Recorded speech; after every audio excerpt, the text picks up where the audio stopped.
시편 51장 1절에서 19절 말씀. 하나님이여, 주의 인자를 따라 내게 은혜를 베푸시며 주의 많은 긍휼을 따라 내 죄악을 지워주소서. 나의 죄악을 말갛게 씻으시며 나의 죄를 깨끗이 제하소서. 무릇 나는 내 죄가를 아오니 내 죄가 항상 내 앞에 있나이다. 내가 주께만 범죄하여 주의 목전에 악을 행하였사오니 주께서 말씀하실 때에 의로우시다 하고 주께서 심판하실 때에 순전하시다 하리이다. 내가 죄악 중에서 출생하였으며 어머니가 죄 중에서 나를 잉태하였나이다. 보소서, 주께서는 중심이 진실함을 원하시오니 내게 지혜를 은밀히 가르치시리이다. 오슬초로 나를 정결하게 하소서. 내가 정하리이다. 나의 죄를 씻어주소서. 내가 눈보다 희리이다. 내게 즐겁고 기쁜 소리를 들려주시사 주께서 꺾으신 뼈들도 즐거워하게 하소서. 주의 얼굴을 내 죄에서 돌이키시고 내 모든 죄악을 지워주소서. 하나님이여, 내 속에 정한 마음을 창조하시고 내 안에 정직한 영을 새롭게 하소서. 나를 주 앞에서 쫓아내지 마시며 주의 성령을 내게서 거두지 마소서. 주의 구원의 즐거움을 내게 회복시켜 주시고 자원하는 심령을 주사 나를 붙드소서. 그리하면 내가 범죄자에게 주의 도를 가르치리니 죄인들이 주께 돌아오리이다. 하나님이여, 나의 구원의 하나님이여, 피 흘린 죄에서 나를 건지소서. 내 혀가 주의 의를 높이 노래하리이다. 주여, 내 입술을 열어주소서. 내 입이 주를 찬송하여 전파하리이다. 주께서는 제사를 기뻐하지 아니하시나니 그렇지 아니하면 내가 드렸을 것이라. 주는 번제를 기뻐하지 아니하시나이다. 하나님께서 구하시는 제사는 상한 심령이라. 하나님이여, 상하고 통회하는 마음을 주께서 멸시하지 아니하시리이다. 주의 은택으로 시온의 선을 행하시고 예루살렘 성을 쌓으소서. 그때에 주께서 의로운 제사와 번제와 온전한 번제를 기뻐하시리니 그때에 그들이 수소를 주의 제단에 드리리이다. 아멘.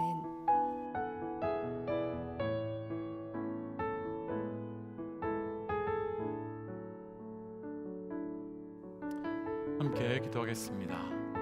하나님, 죽을 수밖에 없는 나를 십자가의 은혜로 살려주시고 또 구원의 은혜로 살아갈 수 있도록 동행하여 주심에 감사합니다. 하나님, 오늘도 그 십자가의 생명의 은혜를 마음껏 찬양하며 누리며 살아가는 하루 되게 하여 주옵소서. 이 모든 말씀 예수님 이름으로 기도하였습니다. 아멘. 할렐루야. 죽을 수밖에 없는 죄인된 우리를 살려주시고 그 살려주신 생명의 은혜로 오늘도 살아갈 수 있도록 허락하여 주신 우리 하나님의 이름을 높이 찬양합니다. 오늘 우리가 함께 나눌 말씀의 제목은 죄인인 것 고백하셨습니까? 라고 하는 말씀의 제목으로 죄인됨에 대한 말씀을 좀 묵상해 보려고 합니다. 어제 우리는 하나님께서 하나님의 백성을 판결하신다라고 하는 말씀을 나누었었습니다. 아마도 어떤 분들께서는 말이 안 된다라고 생각하시는 분들도 계셨을 것이다 생각이 됩니다. 왜냐하면 여러 가지 이유가 있겠지만 본질적으로는 내가 죄인이라는 그 고백이 우리 안에 아직 본질적으로 없기 때문일 것입니다. 우리 교회는 세가적으로 오시면 이전에 교회를 얼마나 다니셨는지 또 직분이 무엇이었는지 상관없이 저와 함께 복음 공부를 하지요. 그럼 저는 빼놓지 않고 하는 질문 중에 우리가 왜 죄인입니까? 라는 질문을 드리는데 그때 많은 분들께서는 내가 매일 죄를 짓고 살고 있기 때문이다 라고 말씀합니다. 그럼 그 다음 제가 드리는 질문은 그럼 우리가 지은 그런 작은 죄 때문에 예수님이 죽었다고 생각한다면 혹은 그런 죄로 내가 죽을 수밖에 없다라고 한다면 억울한 생각이 들지 않느냐라고 물으면 대부분의 분들은 혼란스러워합니다. 그렇게 혼란스러워하는 이유가 있지요. 왜냐하면 우리가 진짜 죄인됨이 고백되지 않고 교육으로 학습된 죄인이기 때문입니다. 그러니까 죄가 무엇인지 모르니까 내가 저질렀던 요만한 죄 가지고 예수님이 죽고 내가 지었던 요만한 죄 때문에 내가 죽는단 말이야 라고 하는 생각이 들 수밖에 없는 것입니다. 오늘 말씀은 다윗이 우리아의 아내 밧사바를 범한 이후에 자신이 죄인됨을 고백하는 기도의 내용이 들어있는 말씀입니다. 오늘 말씀을 함께 묵상함으로 우리의 삶에 온전한 복음의 은혜가 함께 누려져 가는 은혜가 있으시기를 주의 이름으로 축복합니다. 죄인인 것 고백하셨습니까? 먼저 오늘 본문 중에요, 우리 1절과 2절 말씀 함께 좀 읽어볼까요? 1절과 2절입니다. 함께 읽지요. 하나님이여, 주의 인자를 따라 내게 은혜를 베푸시며 주의 많은 긍휼을 따라 내 죄악을 지워 주소서. 나의 죄악을 맑게 씻기시며 나의 죄를 깨끗이 제하소서. 아멘. 다윗은 자신의 죄를 아주 맑게 씻어달라고 하나님께 간절히 간구하고 있습니다. 잠시 나누었지만 오늘 말씀은 다윗이 우리아의 아내 밧사바를 범한 이후에 아주 간절하게 회개한 기도의 내용입니다. 그런데 다윗은 이 회개 기도를 자신이 그 죄를 지은 이후에, 바로 이후에 한 것이 아니었습니다. 다윗이 회개 기도를 한 시점은 나단 선지자가 와서 다윗의 죄를 지적하면서 죄인됨에 대해서 말한 이후에 한 이 회개의 기도입니다. 그럼 그 말은 다윗이 정작 죄를 지어놓고도 그 죄를 죄로 인식하지 못하고 있었고 그 죄의 심각성을 전혀 인식하지 못하고 있었다라고 하는 뜻이 되는 겁니다. 그렇다면 우리는 어떨지 진지하게 한번 좀 생각해 보고 싶습니다. 사실 오늘날 기독교는 상당히 침체기를 맞이하고 있는 것이 사실입니다. 많은 사람들이 기독교가 이렇게 된 이유에 대해서 말하기를 교회 안에 좋은 프로그램들이 사라졌기 때문이다 라고 말하기도 하고, 모든 것을 받쳐줄 만한 시스템이 없기 때문이다 라고 말하기도 하고, 혹은 교인과 교회가 사회에 선한 영향력을 끼치지 못하고 있기 때문에 좋은 평가를 받지 못하고 있기 때문이다 라고 말하고 있습니다. 맞을 수 있습니다. 그럴 수 있습니다. 그런데 진짜 본질적 이유는 그렇지 않을 것 같습니다. 왜냐하면 교회의 존재 목적은 바로 복음이기 때문입니다. 프로그램이든 시스템이든 모든 것은 이 복음 때문에 존재해야 할 뿐입니다.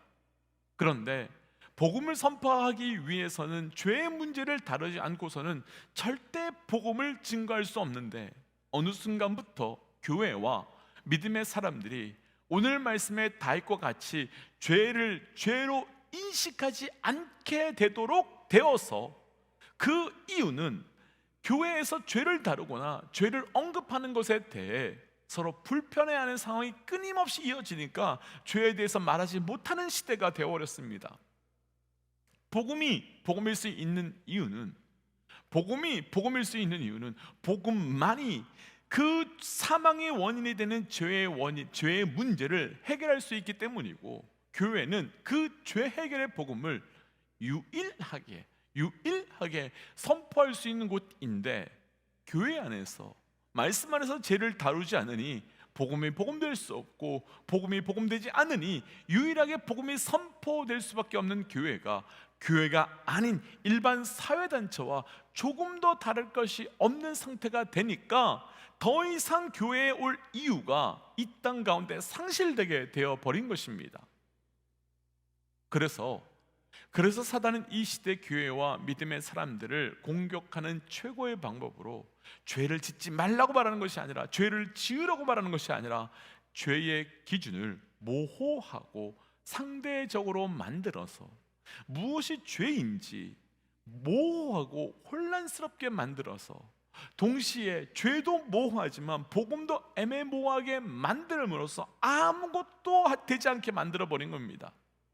그런데 이렇게 만들어진 그 죄가 상대적이고 모호해진 결과가 아주 무섭습니다. 죄가 상대적이 되고 모호해진 결과는 아주 무섭습니다.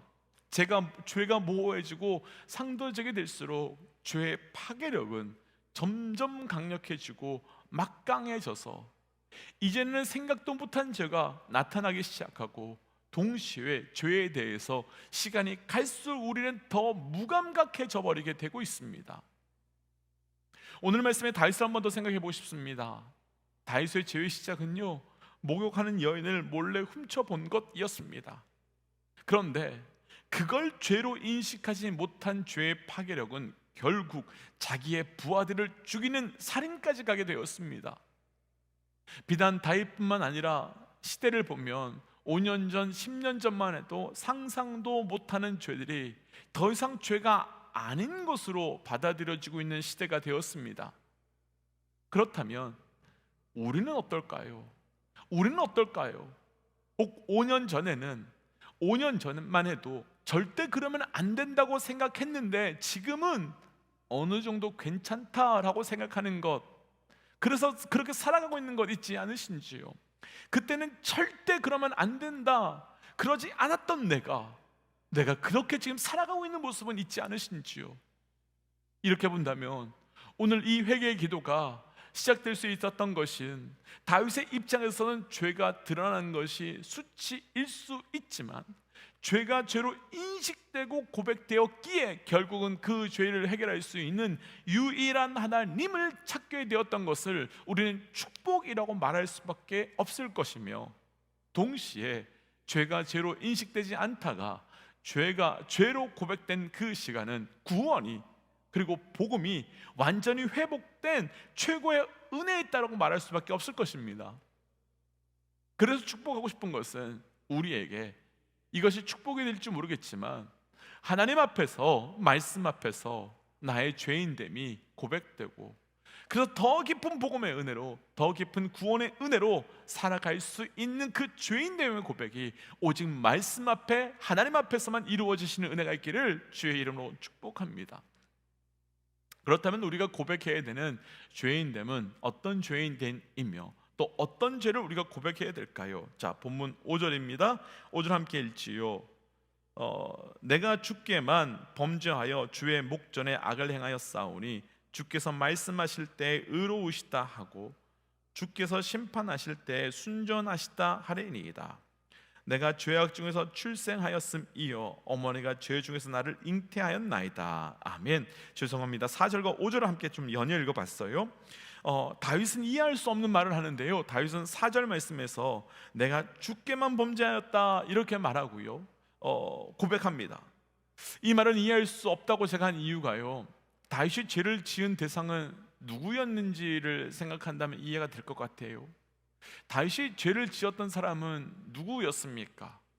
우리아와 밧세바였습니다. 그런데 다윗은 내가 주께만, 곧 하나님께만 죄를 지었다라고 고백합니다. 또 이해 안 되는 것은요, 다윗이 지은 죄는 이 고백을 하기 대략 1년 전쯤입니다. 대략 이 고백하기 전에 1년 전쯤입니다. 왜냐하면 밧세바가 임신을 하고 아기를 출산한 이후에 아기가 죽는 사건이 있었기 때문이죠. 그런데 다윗은 자기가 1년 전에 죄를 지었다라고 말하는 것이 아니라 자기가 죄악 중에서 출생했다며 지금과 상관없는 때를 말하고 있는 것처럼 보이기 때문에 이해가 안 된다라고 말한 겁니다. 왜 다윗은 이렇게 말하고 있는 걸까요? 우리 믿음의 동역자들께서는 어떠신지 모르겠지만 저는 어렸을 때 아담과 하와가 지은 죄로 인해서 너도 죄인이야 라고 하는 그 말씀을 받아들이기가 조금 어려웠습니다. 두 가지 때문이었는데요, 하나는 그렇게 보면 공의의 하나님이 무너지기 때문입니다. 공의의 하나님이라고 한다면 자기가 지은 죄는 그 사람에게만 물어야 되는데 아담과 하와가 지은 죄 때문에 나까지 죄인 되었다라고 하는 이 이야기로 본다면 하나님이 어떻게 공의롭고 정의로운 하나님이 될 수 있을까라고 하는 생각 때문에 어려웠습니다. 그리고 또 하나는 아담과 하와의 죄 때문에 내가 죄인이다라고 말했을 때 또 하나 무너지는 것은 사랑의 하나님이 저에게 받아들여지지 않았습니다.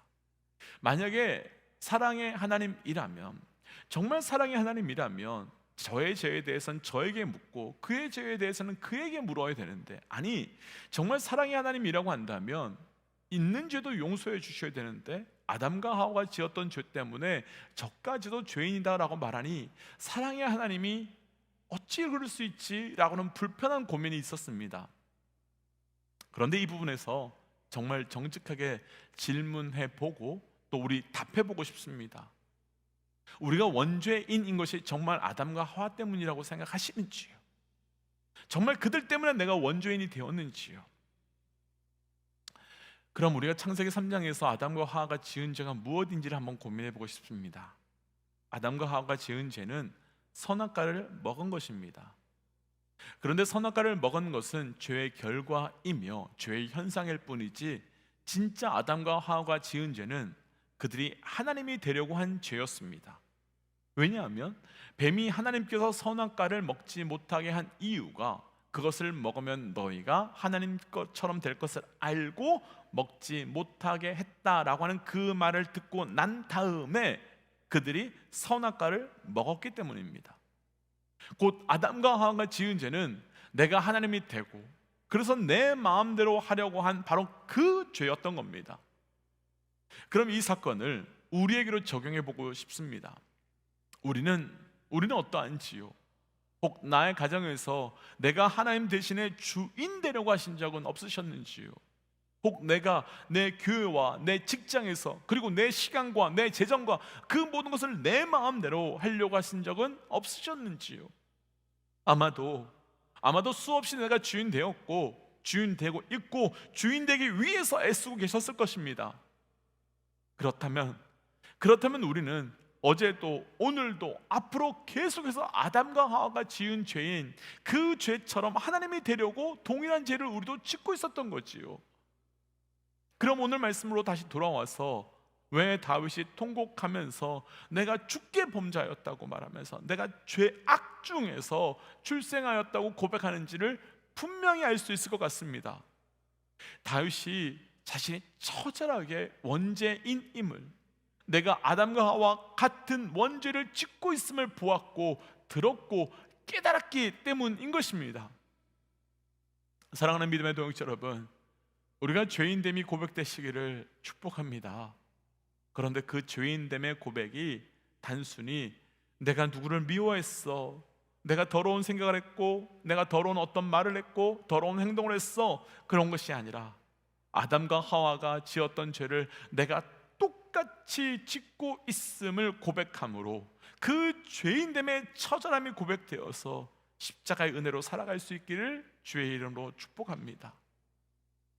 그 죄인됨의 고백이 있다면 이제 우리가 해야 될 것이 있는데요, 오늘 본문 하나만 더 읽어볼게요. 7절 말씀을 좀 읽어볼까요? 7절입니다. 우슬초로 나를 정결하게 하셔서 내가 정하리이다.